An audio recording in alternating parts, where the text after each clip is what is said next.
এই 13তম century 100 test করতে ওর 20 বছর লেগেছে। পৃথিবীর মধ্যে আর কারো লাগে নাই। আর আমাদের এই দেশের এই সার্কামস্টেন্সের এই পারিপার্শ্বিকতায় আবারও কারো 100 টেস্ট খেলা খুব দুরূহ। তারপর আমি আশা করি রেকর্ড যখন হয় ভাঙার জন্য রেকর্ড হয়। কারণ মুশফিক ভাই ও তখন বোধহয় 10 কি 11 বছরে ওকে আমরা বিকেএসপিতে ভর্তি করে দিই। সে থেকে তো আমাদের ফ্যামিলি থেকে ডিটাচ আজ পর্যন্ত। যে কারণে ছোটোবেলার স্মৃতি খুব যে বেশি মনে থাকার কথা আমার নেই। সবাই আমরা মিতু বলে ডাকি, অনেকে মিতু করবার লাগে। ওর মা তো একটু কম কথা বলতে পারে। ওর মা বলে ফর্সা ময়না। একটা খেলা দেখতে গেছিল, আমিও খেলা দেখতে গেছিলাম। আমি জানি ও খেলা দেখতে গেছে পাড়ার ছেলেদের সঙ্গে। সেটা ছিল বোধহয় আন্ডার 14-এর খেলা। ওর বয়স তখন 9 কি 10, সম্ভবত ক্লাস 4-এ পড়ে। গিয়ে শুনি খেলা শেষ, man of the match Mushfiq. Mushfiq তো না, তখন বলতে হলো মিতুনি। তারপর মিতুনি কিসের ও কেন ম্যান অফ দি ম্যাচ হয়? ও তো খেলা দেখতে আসছে না, ও খেলছে। এখন আন্ডার 14-এর খেলা, ওর তো বয়স 10-ই হয় নাই, ও কেমনি খেলে? ও ম্যান অফ দি ম্যাচ হচ্ছে। তা আমি তো সেই দিন প্রথম আবিষ্কার করলাম ক্রিকেটার মুশফিককে। ভালো একজন ছাত্র ছিল, গোছানো একটা ছেলে ছিল, ভালো ছাত্র এবং গোছানো ছেলে। এবং টাইমিংটা অন্যের সঙ্গে কারোর সঙ্গে ওর মিলতো না, ইভেন আমার সঙ্গেও মিলতো না। আমি যখন কোথাও বের হতে চাইতাম, বাবা চলে একসঙ্গে যায়, আপনি যান আমি পরে যাবো, নাহলে আমি আগে যাই আপনি পরে আসেন। মাস্টার্স কোর্সে তো এমফিলও করে ফেলছে বাই দিস টাইমে, ও পিএইচডি করবে বলে আমি জানি।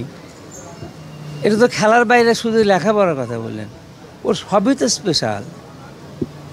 নামাজ পড়া, রোজা করা, ইফতার করা, আপনার হজ করা, জাকাত, ইসলামের যতটা মানে স্তম্ভ আছে কোনোটাই তো ওর সঙ্গে আমরা পারি উঠি না। ওটা ছোটোবেলা থেকে, ওটা অবশ্য আমার মধ্যে ছিল, এখন আর নেই, আমার মধ্যে এখন আর নেই। কিন্তু আগে এমন ছিল, আমার বিছানা সাদা, আমার বালিশ সাদা, আমার কাপড় সাদা। আমার আবার যে স্কুলে পড়তাম ওই স্কুলের ড্রেসই ছিল সাদা, পায়জামা শার্ট দুটোই ছিল সাদা। এবং আমি একেবারে ইস্ত্রি না করে পড়তাম না, ইস্ত্রি করা বিছানা না হলে শুতাম না। আমি দেখলাম ওর মধ্যে এর চেয়েও তো ডাবল গ্যাপ পড়ে গেছে।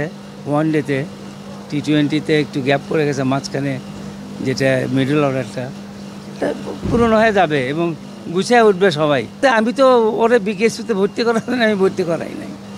ওর চাচার সঙ্গে লাগছিল যে বিকেএসপিতে ও পরীক্ষা দেবে, তো পরীক্ষা দিয়ে সে অ্যালাউ হয়েছে। এবং ওর চাচা বললো যে ওর প্র্যাকটিক্যাল পরীক্ষা যেটা হয়েছে সেটা 100-র মধ্যে 98 পাইছে। বাহ, ভালো তো। তারপর তো দেখি যে ভর্তি হয়ে গেল। আমি শুধু ভর্তির দিনে আসছিলাম, আমরা কোনো টেনশন করিনি, ওইটা ইজিলি হয়ে যাবে। সকালবেলা তো টেনশনই কেন, ভয় ধরে গেছিলাম। কেন? ওই যে 6টা বল খেললো, সে 8ম বলে গিয়ে সে পাইছে, কিন্তু 6টা বল তো ডট খেললো এবং যেভাবে, তাতে তো আমি ভয় পাইছিলাম। এ কারণে বোধহয় ওই প্রেশার নিয়ে ফেলছে। প্রেশার নিলেও তো স্বাভাবিক খেলা খেলতে হয়। ওটা 99-এ তো আউট হওয়ার আছে, নজির আছে। কমা খেলা তো মাঠে থেকে দেখার চাইতে টিভিতেই ভালো দেখা যায় এখন। যতটা আপনাদের টিভির কল্যাণে খেলা হয়, যত অ্যানালিসিস হয়, ওটা তো মাঠে থেকে বুঝতে পারি না। তবে আমার মনে হয় যে ওই ক্রিকেটের সঙ্গে সে সংশ্লিষ্ট থাকবে বলে আমারও ধারণা। কারণ ওই মাস্টার ডক্টরেট করবে, ওটা সেটা হলো দক্ষিণ এশিয়া ক্রিকেট বিষয়ক সাবজেক্ট নিয়ে। তাতে তো আমার মনে হয় যে ক্রিকেটের সঙ্গেও জড়িত হবে, যেভাবেই হোক, সেটা কোচ হোক, সেটা ধারাভাষ্যকার হোক বা অ্যানালাইজার হোক, যেটাই হোক, আমার বিশ্বাস তাই আর কি।